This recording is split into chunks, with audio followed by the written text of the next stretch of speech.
Assalamualaikum warahmatullahi wabarakatuh. Waalaikumsalam warahmatullahi wabarakatuh. Kita berjumpa kembali lagi pada kajian sebagaimana episode-episode sebelumnya tentang analisis ilmiah Sirah Nabawiyah. Tapi kali ini pemirsa dan masyarakat kaum muslim dan muslimat dimanapun berada, kita akan disuguhkan topik yang lebih menarik lagi pada pembahasan tentang biografi singkat leluhur Nabi kita Muhammad Rasulullah SAW dalam perspektif Sirah Nabawiyah. Pada episode sebelumnya dan sampai pada episode 5 kali ini, pemirsa bisa menyaksikan di channel YouTube Habib Abdurrahman Assagaf, atau kita kenal dengan Habib Abdurrahman Ternate atau disingkat dengan HAT. Pemirsa bisa menyaksikan di situ, di channel tersebut, untuk lebih menarik lagi pada topik-topik kajian selanjutnya. Kembali lagi pada kesempatan ini atau pada episode kelima ini, tetap kita menghadirkan guru kita yang mulia Al-Habib Abdurrahman bin Kamil Assagaf sebagai guru yang akan menjelaskan tentang kajian kita kali ini tentang biografi singkat leluhur Rasulullah Muhammad SAW. Untuk itu kita akan menyuguhkan tema yang menarik ini yang akan dijelaskan oleh guru kita. Tapi sebelumnya saya menyapa. Assalamualaikum warahmatullahi wabarakatuh, Habib. Waalaikumsalam warahmatullahi wabarakatuh. Kabar sehat ya? Alhamdulillah. Ya, Habib, kelanjutan dari kajian-kajian tentang Sirah Nabawiyah sebagaimana topik sebelumnya itu sangat menarik ya. Pada episode keempat kita kaji tentang kesucian nasab yang mulia, manusia yang mulia, Rasulullah Muhammad SAW. Kali ini kita akan lebih menarik lagi, mendalami tentang kajian ilmiah Sirah Nabawiyah ini pada perspektif biografi singkat tentang leluhur junjungan kita tercinta Rasulullah Muhammad SAW. Untuk itu lebih menarik jika Habib menjelaskan secara detail tentang biografi singkat junjungan tercinta tersebut. Saya persilakan. Alhamdulillah wa kafa, wassalatu wassalamu ala nabil mustafa wa ala alihi wa sahbihi ahli sidiki wal wafa amma ba'du. Pertama mungkin kita coba mengenal biografi singkat kakek Nabi SAW yang bernama Sayyiduna Abdul Muttalib. Perlu diketahui bahwa nama asli beliau adalah Syaibatul Hamad. Nama asli beliau adalah Syaibatul Hamad. Al-Hamad artinya pujian, karena beliau memiliki akhlak yang terpuji, maka masyarakatnya sering menyanjung beliau dengan pujian-pujian, maka diberikan gelar Al-Hamad, Syaibatul Hamad. Beliau lahir di kota Madinah Al-Munawwarah yang di masa itu dinamakan Yathrib. Ibu beliau adalah orang asli Madinah bernama Salma bintu Amrin An-Najjari Al-Khazrajiyah. Ayah beliau Sayyiduna Hashim memiliki profesi sebagai pebisnis, sering melakukan perjalanan-perjalanan jauh sampai ke negeri Syam. Maka beliau mampir di Yathrib dan menikah dengan wanita yang solehah, yang baik akhlaknya, yang terpandang di kalangan masyarakat Madinah, bernama Salma bintu Amrin. Sayyiduna Hashim meninggal dunia. Kakek Nabi Syaibatul Hamad, beliau pun terlahir di kota Madinah. Ketika Sayyidina Hashim pergi ke negeri Syam, meninggal di Palestina, istri beliau mengandung. Lahirlah anak yang nanti diberikan nama Syaibatul Hamad. Paman daripada Syaibatul Hamad bernama Al-Muttalib, paman beliau. Al-Muttalib ibn Hashim mendapatkan wasiat dari Sayyidina Hashim untuk menjemput keponakannya untuk dibawa kembali ke kota Makkah karena sudah dipersiapkan sebagai calon pengganti kepemimpinan suku-suku Quraisy. Maka pamannya pun menjemput ke Yathrib, kemudian dibawa pulang kembali ke Makkah. Setiba di kota Makkah, beliau menaiki kendaraan, di belakangnya beliau menggonceng keponakannya Syaibah. Masyarakat Makkah berpikir itu adalah budaknya Al-Muttalib. Maka mereka menyebut Abdul Muttalib. Itu yang digonceng itu adalah Abdul Muttalib, budaknya Al-Muttalib. Maka inilah jadi gelar Abdul Muttalib. Beliau ini sebelum hadirnya agama Islam sudah mengharamkan khamar, perzinahan, riba. Beliau sudah haramkan terlebih dahulu sebelum syariat Islam hadir. Dan sangat dermawan sehingga beliau menjabat sebagai pemimpin suku Quraisy, juga menjabat sebagai pemimpin dalam urusan as-siqayah wa rifadah. As-siqayah itu memberikan minuman kepada para jamaah haji. Ar-rifadah memberikan makanan kepada para jamaah haji. Dan beliau juga sering memberikan makan kepada hewan-hewan yang ada di bukit-bukit di pinggiran kota Makkah, baik itu burung-burung, hewan-hewan buas, itu diberikan makanan kepada hewan-hewan tersebut. Dan terkenal memiliki doa yang mustajab. Salah satu bukti doa yang mustajab, yakni beliau berdoa ketika Raja Abraha ingin menghancurkan Ka'bah. Sayyidina Abdul Muttalib berdoa kepada Allah untuk melindungi Ka'bah. Maka dibinasakan Raja Abraha. Itu adalah bukti mustajabnya doa beliau. Turunlah satu firman surat Al-Fil. Alam tara kaifa fa'ala rabbuka bi ashabil fil ila akhir ayat. Itu menceritakan bagaimana Allah Ta'ala membinasakan Raja Abraha dengan pasukan-pasukannya. Itu adalah berkat daripada doanya Sayyidina Abdul Muttalib. Dan wajah beliau secara fisik nampak cahaya karena di situ ada nur Nabi Muhammad sallallahu alaihi wasallam. Beliau menyatakan kepada Raja Abraha kalimat tauhid yang menunjukkan bahwa beliau seorang mukmin. Ketika beliau mengatakan kepada Raja Abraha, ana rabbul ibil walil baiti rabbun yahmihi. Saya pemilik unta, sedangkan Ka'bah yang engkau ingin hancurkan, yang memiliki adalah Sang Pencipta Allah, dan Allah akan menjaganya. Kalimat ini menunjukkan begitu kuatnya keimanan Sayyidina Abdul Muttalib kepada Allah Subhanahu wa taala. Maka Nabi membanggakan hal ini. Nabi mengatakan di dalam peristiwa setelah Fathul Makkah, ada satu peperangan namanya Ghazwatul Hunain pada tahun 8 Hijriah. Nabi menyatakan kalimat pujian kepada kakeknya. Ana nabiyul kadzib, ana ibnu Abdul Muttalib. Saya nabi yang tidak pernah berdusta. Saya putranya Abdul Muttalib.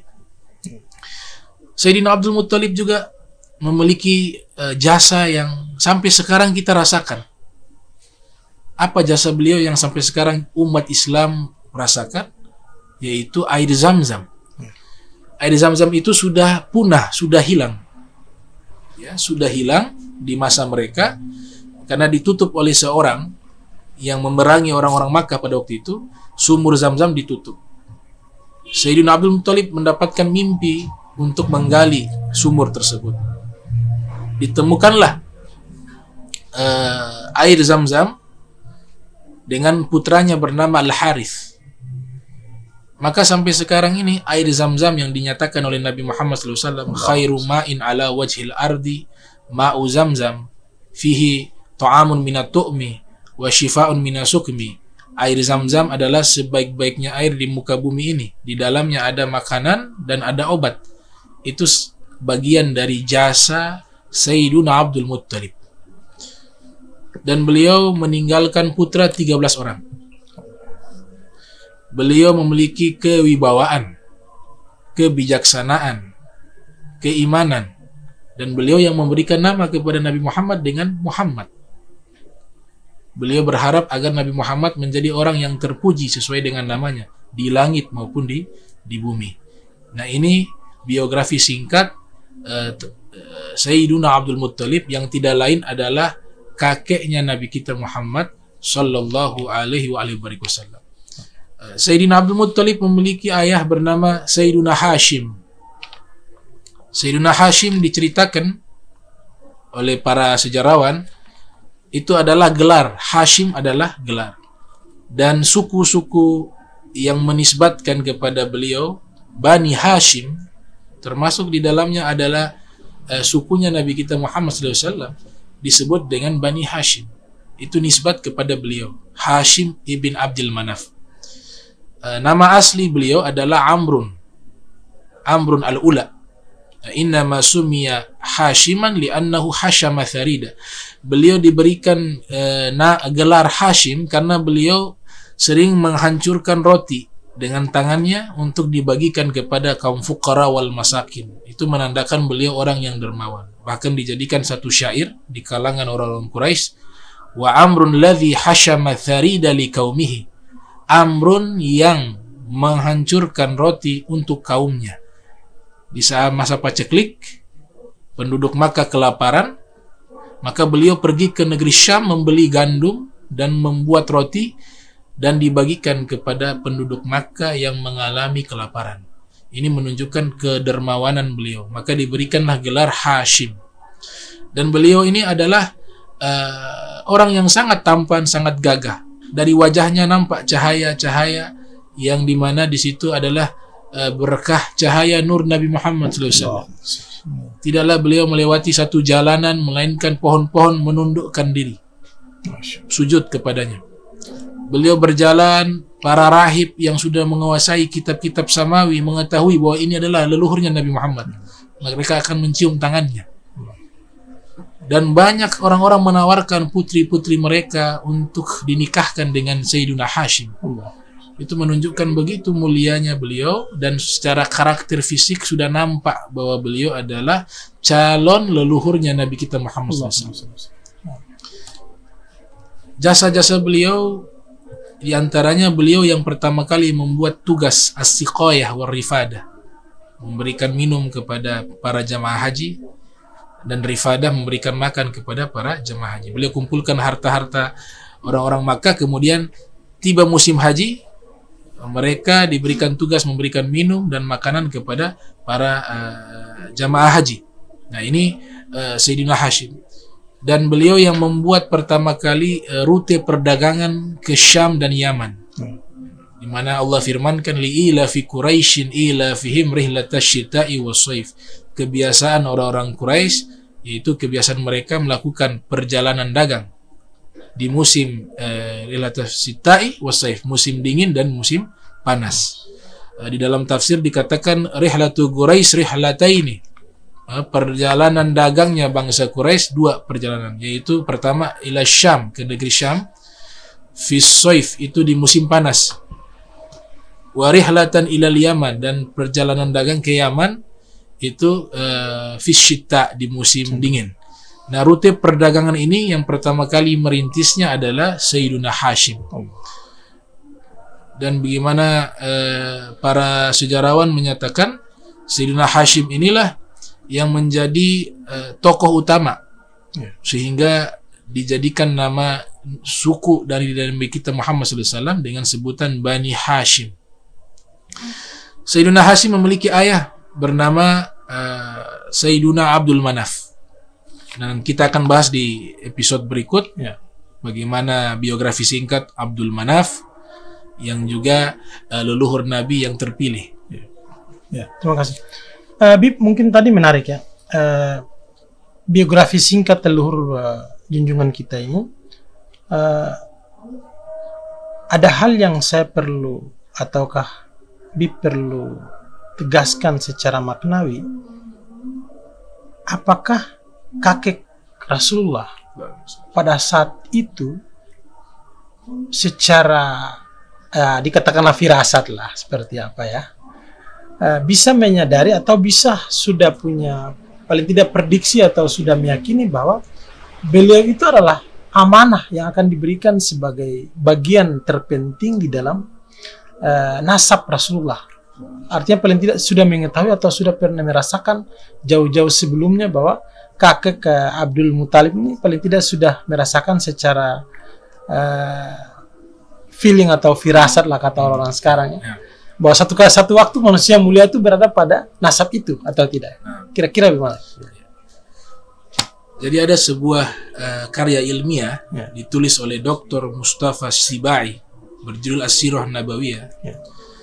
Di situ diriwayatkan bagaimana Sayyiduna Abdul Muttalib sudah memiliki firasat yang sangat kuat bahwa cucunya ini adalah orang besar. Bahkan sudah mengetahui bahwa cucunya ini adalah seorang nabi.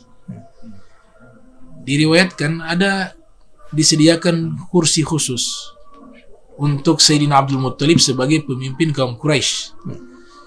Tidak ada satupun yang berani duduk di kursi itu, kecuali Sayyidina Abdul Muttalib. Itu tempat khusus untuk beliau. Hanya satu orang saja yang berani duduk di situ dan tidak dilarang oleh Sayyidina Abdul Muttalib. Dia adalah cucunya, Nabi kita Muhammad sallallahu alaihi wasallam. Pada satu hari Nabi Muhammad SAW duduk di tempat kursi kebesarannya Sayyidina Abdul Muttalib. Paman-pamannya semuanya menegur Nabi Muhammad. Sayyidina Abdul Muttalib pada waktu itu ada dan mengatakan da'auhu fa innahu la sya'nun azim. Biarkan saja cucuku duduk di tempat itu, karena nanti kelak cucuku ini menjadi orang yang sangat agung. Allah. Dan ini semua leluhur Nabi kita Muhammad SAW mengetahui akan hal itu. Jadi mereka sadar betul bahwa cucu mereka, turunan mereka nanti akan lahir seorang pemimpin manusia, pemimpin para nabi, para rasul, yakni Nabi kita Muhammad sallallahu alaihi wasallam. Allahumma shalli wa sallim. Baik, Bib, menarik ya kajian tentang biografi singkat leluhur. Pada intinya bahwa kita ketahui dari awal kakek beliau sampai dengan beliau berada, kira-kira dari sisi usia mungkin bisa dijelaskan kepada halayak kaum muslimin dan muslimat yang turut menyaksikan channel YouTube pada kali ini. Mungkin di usia berapakah Rasulullah masih paling tidak mengetahui ataukah beradaptasi atau terbiasa dengan kakek-kakek beliau, ataukah nasab ataukah keturunan-keturunan dari beliau secara leluhur-leluhur beliau itu berapa orang yang Rasulullah pernah hidup bersama atau menyaksikan langsung dalam proses Rasulullah sampai ke usia-usia sampai berapa tahun dan sebagainya. Mungkin bisa dijelaskan. Kakek beliau Sayyidina Abdul Muttalib itu tidak mengalami masa diangkatnya Nabi Muhammad menjadi Rasul. Allah. Karena Nabi SAW di usia 8 tahun, sebagian sejarah mengatakan 9 tahun, kakek beliau meninggal, sehingga tidak mengalami hal itu. Paman beliau Sayyidina Abu Thalib mengalami masa kenabian Nabi kita Muhammad SAW dan menjadi pembela dakwanya Nabi Muhammad SAW. Jadi perlu kita ketahui bahwa Nabi kita Muhammad SAW sejak kecil sudah menunjukkan hal-hal yang luar biasa. Jadi disaksikan dengan mata bagaimana beliau ini bukan anak seperti anak biasa umumnya. Dan leluhur beliau, paman beliau, sebagian besar sudah mengetahui bahwa beliau adalah seorang nabi. Hanya tunggu masanya diangkat menjadi Rasul. Dr. Fuad Shakir menyatakan, seorang ulama karismatik asal Mesir, beliau mengatakan bahwa Nabi Muhammad SAW sudah diangkat menjadi nabi sebelum Nabi Adam diciptakan. Allah. Karena ada riwayat kuntu nabiyan wa Adam baina ruh wal jasad. Saya diangkat menjadi nabi, Nabi Adam belum menyatu ruh dan jasadnya. Allah. Tapi ketika para sejarawan mengatakan di usia 40 tahun Nabi diberikan wahyu pertama dan diberikan nubuah, itu maknanya diangkat menjadi Rasul. Ajaran ini mulai dipublikasikan. Ya ayyuhar Rasul balligh ma unzila ilaika min rabbik. Jadi pengetahuan akan sosok Nabi Muhammad sebagai seorang nabi itu sesuatu yang sudah dikenal di kalangan keluarga beliau, keluarga terdekat beliau khususnya. Terlebih lagi para leluhurnya. Baik, mungkin penjelasan terakhir Habib tadi sudah sekaligus mengakhiri perjumpaan kita pada episode kelima ini. Kepada kaum muslimin dan muslimat yang ingin menikmati kelanjutan dari episode ini, bisa saksikan pada episode ke-6 nanti kita akan membahas tentang kajian atau analisis ilmiah tentang Sirah Nabawiyah, tentang biografi singkat tentang orang tua Rasulullah dan sebagainya. Untuk itu pemirsa atau kaum muslimin dan muslimat yang menyaksikan channel YouTube Habib Abdurrahman As-Sagaf atau Habib Abdurrahman Ternate ini bisa jangan lupa untuk like dan subscribe. Untuk itu mengakhiri pada episode kelima ini kami menyampaikan terima kasih. Billahi taufiq wal hidayah. Wassalamualaikum warahmatullahi wabarakatuh.